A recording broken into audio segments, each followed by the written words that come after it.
Gəldik belə bir suala. Deməli, burada həm qüvvət var, həm də kökaltı ifadə var. Qüvvətdə biz nəyə fikir verirdik? A-nın üstündə loqaritma A əsasından B bizə nəyi verirdi? B-ni. Bax, bu qaydaya fikir verməliyik. Onda burada 4-ün üstündə nə yazılıb bizdə? Loqaritma 2 əsasından x minus 1 yazılıb.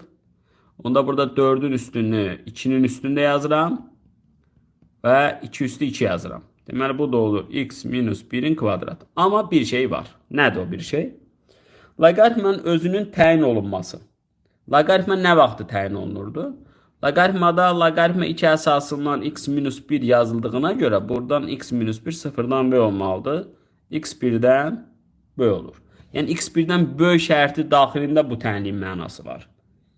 Qalan hallarda, yəni 1-də bərabər və 1-dən kiçik olan hallarda mənası yoxdur. Yəni bəlkə bunlar gedir, bunlar olmaz. Bu da olmaz, bu da olmaz. Qalır nə bu? Bildiniz nə elədim? Bax, 1 olmaz, loqaritmanın içərisində 0 verir. Mənfi olmaz, içərisində mənfi verir. Mənfi olmaz, içərisində mənfi verir. İndi açıq sual olduğuna görə davam eləyirəm.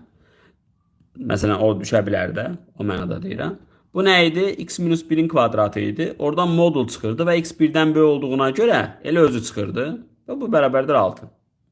İndi açıb da həll eləyə bilərsiniz. Yenidən x minus 1'ə bir t də deyib həll eləyə bilərsiniz. Yəni biz açaq, eybi yoxdur. Deməli, 1'lər getdi, çıx 6 bərabərdir 0 olur. X'in 1'i olur 3, 1'i olur mənfi 2. Deməli, mənfi 2'ni nəyə görə götürə bilmirəm? Loqaritmanın təyin oblastına görə götürə bilmirəm. Deməli, nəyə götürürəm? 3'ü. Deməli, cavabı nə olur? 3. A variantı.